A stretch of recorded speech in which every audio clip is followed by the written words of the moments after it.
আমার খামারে চুরি করা গরু হইব কই থেকে? কিন্তু নাসিম খায়ের তো বলছে খামারে আছে। আচ্ছা ঠিক আছে, ওরা দুজন আসুক দেখি।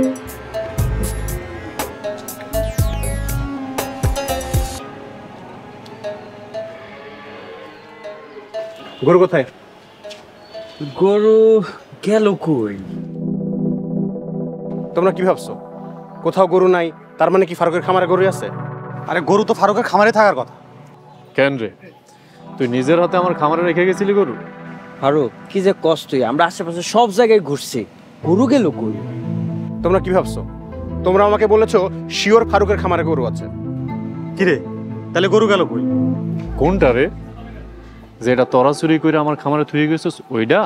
ফারুক কি কছে সব? তোর খামারে গরু রাখলে গরু গেল কই? তাহলে আমগো বাড়িতে পুলিশ নিয়েছেন কি তামাশা করানোর লাইগা, নাকি নিজেরা ফাঁদ পাইতে এখন নিজে গোফাদে নিজেরাই পড়ে গেছে? গ্রামে একটা লোকের গরু হারাইছে, অসহায় মানুষ, তার গরুটা খুঁজে দেওয়া আমাদের দায়িত্ব না? আরে রাখ, মানুষের জীবন নিয়ে তোরা কোনোদিনও চিন্তা করছস?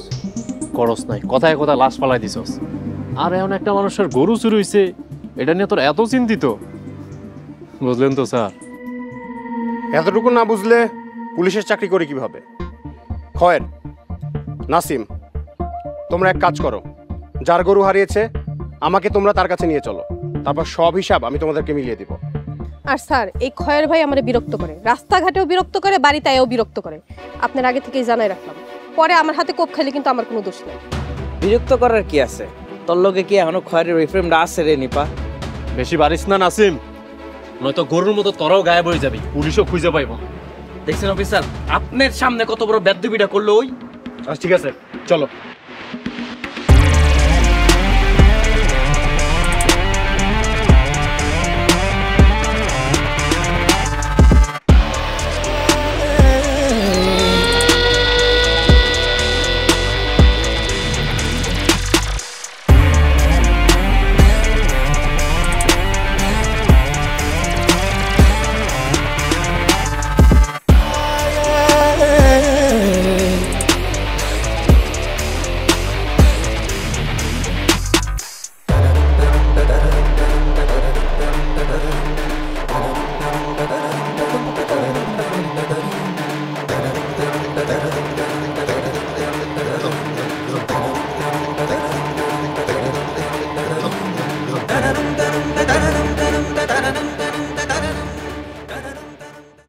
নগদে 500 টাকা বা তার বেশি পেমেন্টে পেতে পারেন ঢাকায় জমিসহ 20 কোটি টাকার পুরস্কার।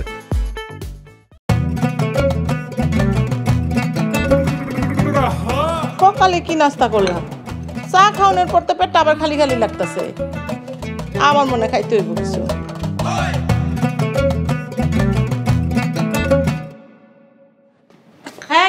এই নাট বল্টু, এই সকাল সকাল কই যাইতেছো তুমি? গুলতির দোকানে যাইতেছি। গোরস্থানে? কেন বাবা এই সকাল সকাল তুমি কেন গোরস্থানে যাইবা? কাম সারছে, এই আমি কোন ফাপড়ে পড়লাম? কি রে, কি হইছে বল্টু? জিনিয়া, এই তোর নাট বল্টু নাকি গোরস্থানে যেতেছে। গোরস্থানে সকাল সকাল আর কি কাম? হ্যাঁ, আহারে মরা বাপ মার কথা মনে পড়ে গেছে। কি রে বল্টু, আম্মু কি কয়? ওনার বলাই তো সমস্যা না, সমস্যা ওনার কানে। আমি বলছি যাবো গুলতির দোকানে, আর উনি শুনছে আমি যাব গুরুস্থানে। তা তো বুঝলাম, কিন্তু এত সকালে গুলতির দোকানে কি করতে যাবি? কি আর করবো বলেন, সকালে নাস্তা তো চেয়ারম্যান সাহেবই পায় না, তাহলে আমার অবস্থাটা বুঝেন। ও আচ্ছা, এই কথা। চাচ্চু আর খয় দাঁড়ায় আছে, চল নির্বাচনের কাজ আছে, মাঝপথে নাস্তা খাই নি মনে। চল, আমিও কিছু খাই না। আয় আয়, কি রে মা, কইয়া গেলি না এত সকাল সকাল গোরস্থানে কেন যেতেছো? বল্টুর পেটের ক্ষুধা মাটি দিতে যেতেছি। ও মাটি দিতে? আইসা আইসা যা মাটি দিয়ে আয়।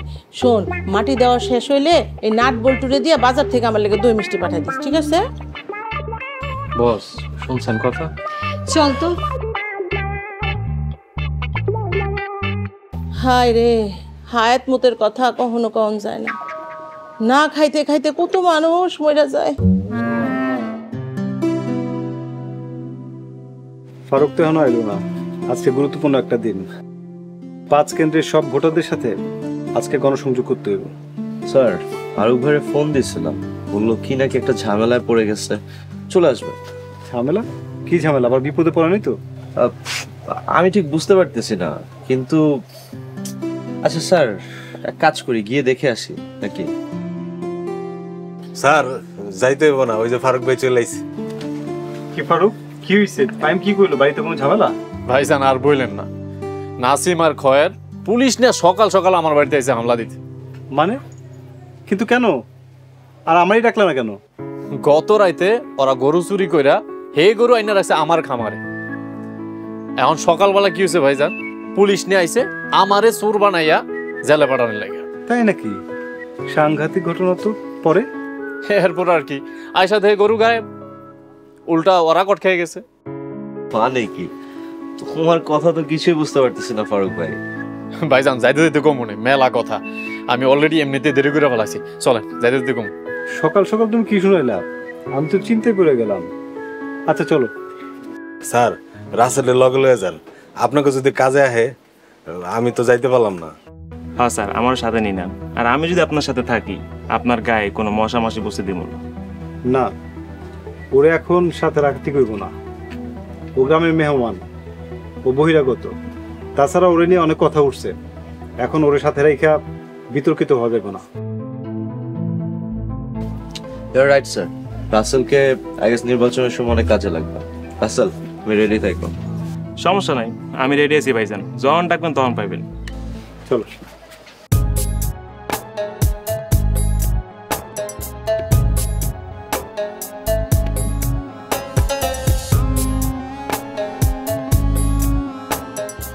নির্বাচন তো চলেন, সময় তো আর বেশি নাই। কি যে কন্যা মামা, মেম্বারের হাতে আরো মেলা সময় আছে। হ্যাঁ অন্তত আরো 10 বছর গ্রামের মানুষের সাথে গণসংযোগ কইরা চেয়ারম্যান নির্বাচনে সামান্য কিছু ভোট পাইলেও পাইতে পারে না। মতিন এইবার আমার লগে কাম করলে আর আমার লগে থাকলে আগামীবার মতিন দিয়ে আমি ছেড়ে দেবো। ইউনিয়নে আর কতদিন থাকুক? তখন দুইজনের এইসব কিচ্ছা কাহিনী ঘরের ভিতরে যায় কর, গলায় জড়াজড়ি করে কর, অথবা শুয়ে শুয়ে কর। রাস্তাঘাটে এডি করিস না, গ্রামের মানুষ যদি শুনে তখন দুইটারে পাগল কইব। আরে ওই নাসিম, পাগল তো সে তোর মেম্বার। গ্রামের সামান্য একটা স্কুল মাস্টারের সাথে সারা জীবন গ্যাঞ্জাম করে জিততে পারে নাই। আর নিজের ভাগ্নির গলায় ধরে দেওয়া মরছে। আর হ্যার যে বোন আছে, স্বামী সন্তান হারায় গ্রামের স্কুল মাস্টার। আর হ্যার যে লাস্ট সম্বল ছিল তার মাইয়া, সেটাও তো এখন মাস্টার সিরিয়াল হয়ে গেছে।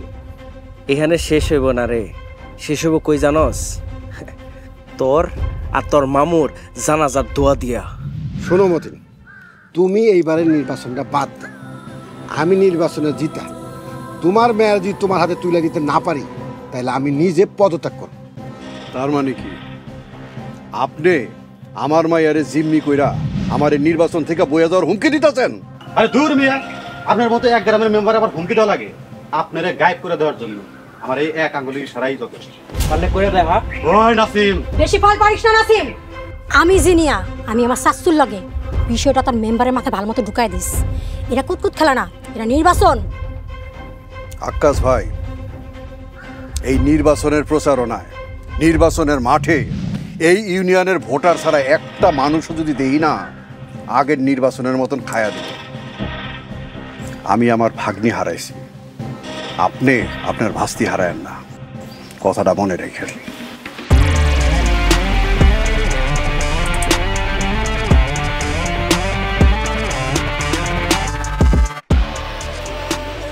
আরে মতিন, তুই তো আমার চিনিস না। তুই আমার সাথে দীর্ঘদিন থেকে আমার চিনতে পারিস না। আমি আক্কাস চেয়ারম্যান কি করতে পারি সে তরে আমি হারা দাম। আমার সাথে এই গ্রামে আউনের পর থেকে আমি যখন তোমার দেখি আমার মন ভালো হয়ে যায়। আমার মাইয়ার ব্যাপারে সিদ্ধান্ত আমি নেব, তোরা কনের কি? হ্যাঁ, মানুষ হইলে আমি চেষ্টা করতাম, কিন্তু হয়তো একটা জানোয়ার। বড় যদি সংসার ছেড়ে চলে আহে তাহলে সব শেষ। নীলুফার লাগা মন পড়তাছে। আরে আমরা চুপ হয়ে থাকলে তো গোটা দুনিয়া শেষ হয়ে যাবে। তাহলে তুই এখন কি করবে চিন্তাছস?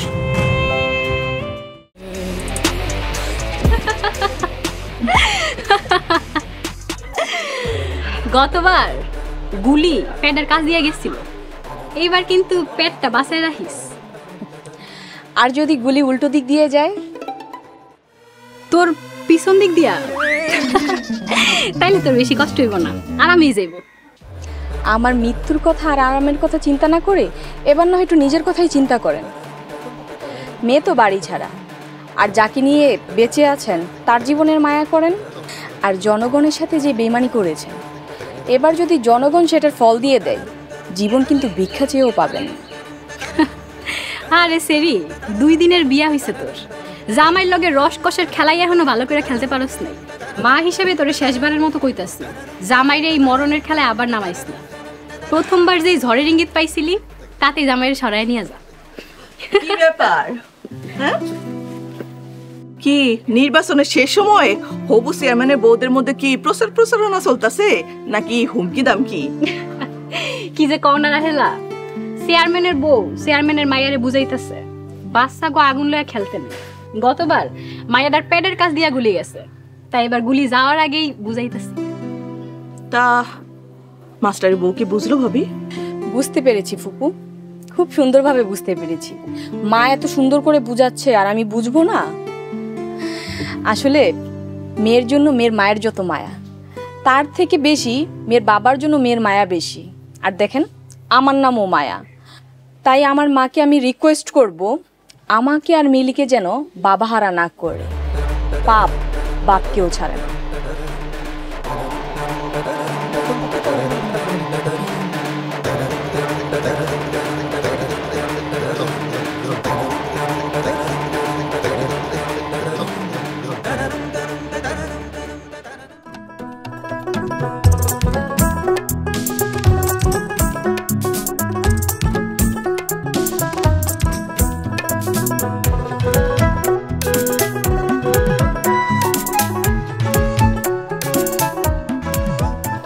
কেমন আছো? ভালোই আছে আপা, আপনি কেমন আছেন? আমিও ভালো। তা তোমার হাতে ওই সুন্দর লাউটা কই থেকে পাইলা? এই আনলাম আর কি। বুঝছি, জামাই বউয়ের দুইজনের একই কাম। কি যে কর না আপা, আল্লাহর দান, গাছের জিনিস, আমাকে একটা হক আছে না? থাক থাক, আর কইতে হইব না। আমি জানি তোমরা জামাই বউ দুইজনই খুব ভালো মানুষ। আরে কি সুন্দর দুইটা ফুল, ফুলটা কেমন বাগান হয়ে আছে। আর আপনি ছাগলের মতো এই বাগানে ঢুকছেন কেন? ফুলমতি, এইটা ছাগল না, এটা হইলো আস্ত একটা বদমাইশ। আহারে কি সরল একটা মেয়া। ওইদিকে যে তোমার নাগর জিনি আপার কোলে বসে দোল খেতেছে, আর তুমি আমারে বদমাইশ কও? বুঝছস রে ফুলমতি, এই জগতে আসলে ভালো মানুষের কোনো দামই নাই। হ, ঠিকই কইছেন খয়ের ভাই।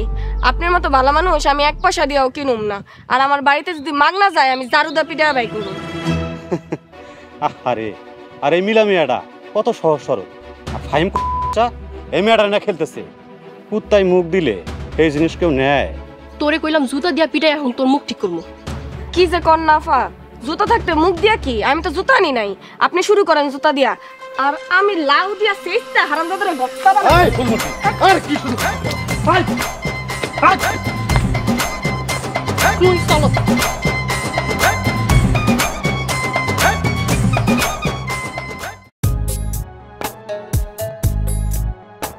এইবার ঢাকা থেকে আসার পর তো তোমাকে একেবারেই কাছে পাচ্ছি না। কি ব্যাপার, ওই শাকচুনিটা আমার কাছে আসতে দিচ্ছে না? আরে নীলা আর তোমার মধ্যে হচ্ছে আকাশ পাতাল পার্থক্য। কি বলো তুমি এগুলো? তাহলে দূরে দূরে থাকছো কেন? ভয়ে? ভয়? ভয় কিসের? এই যে মাস্টার হয়ে নির্বাচন করছো আমার বিপক্ষে, এইবার নির্বাচনে কে কোথায় গায়েব হয়ে যাবে কে জানে। আমার কিছু হবে না সেটা আমি জানি, অন্তত তুমি আমার কিছু করবে না। কিন্তু মেম্বারের চামচা নাসিম তোমার উপরে হ্যাভি খেপা। সেটা নির্বাচনের কারণে নয়, নাসিম তোমার উপর ক্রাশ। তাই তুমি তো ভালোই আমার খবর রাখছো। তোমার আপডেটটা আমি ঠিকমতো রাখতে পারছি না। গতবার নির্বাচনের শেষের দিকে যা গেম খেললা, তার মধ্যে এবার তো তোমার অ্যাসিস্ট্যান্টও আছে তোমার সাথে, আবার ওদিকে আছে আরেক প্রতিদ্বন্দ্বী টিম। এবার কি খুন টুন নিজের হাতেই করবা নাকি? খুনের নেশা আমি ছোট থেকে বড় হয়েছি, আর আইন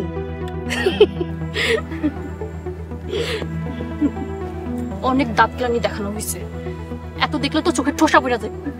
তাইলে এবার তুই বুঝ, তোর এই মাল আমার হাসিতেই কাইট। এই অসভ্য মাইয়া, আমি তোর লগে কথা কইতাছি না। আর ফাহিম, তুমি কি আমার লগে যাইবা? আচ্ছা তুমিও থাকো না এখানে আমাদের সাথে, সমস্যা কি? হ, তুমি বরং এই পেতনির একটু সময় দাও, নির্বাচনের পর আমরা ঢাকায় গিয়ে এডিটিং করব।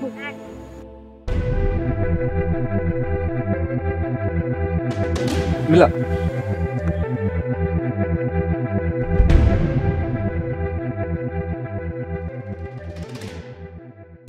নগদে 500 টাকা বা তার বেশি পেমেন্টে পেতে পারেন ঢাকায় জমিসহ 20 কোটি টাকার পুরস্কার।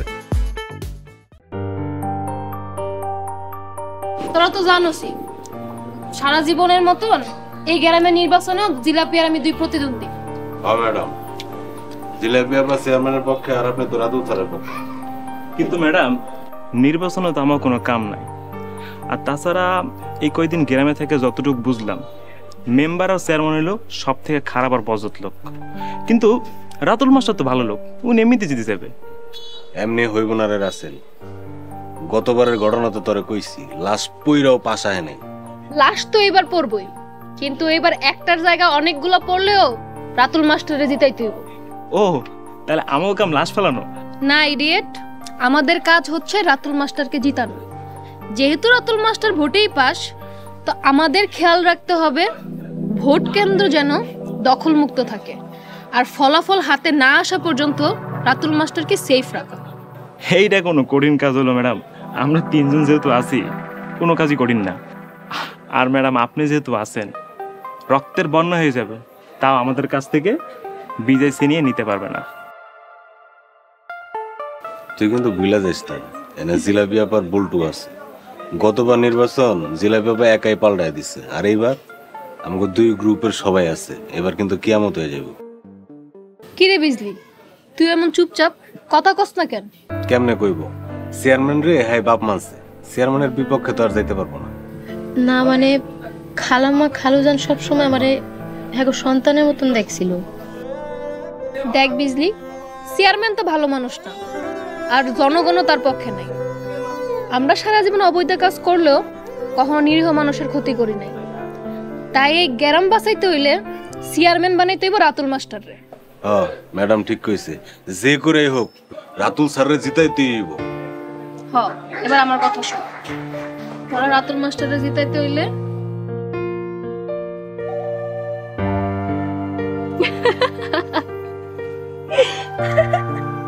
তোমার কি মনে হয় মতিন এই নির্বাচনে মইরা যাইব? মতিনের হাইরা যাওয়া আর মইরা যাওয়া একই কথা।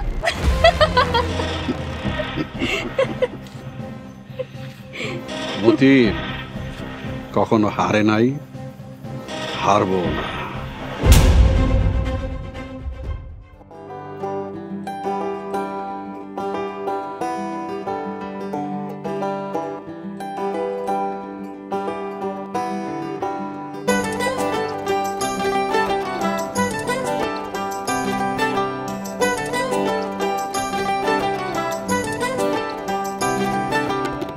তুমি বিনা প্রাণ বাঁচে না, না রে, তুমি বিনা প্রাণ বাঁচে না,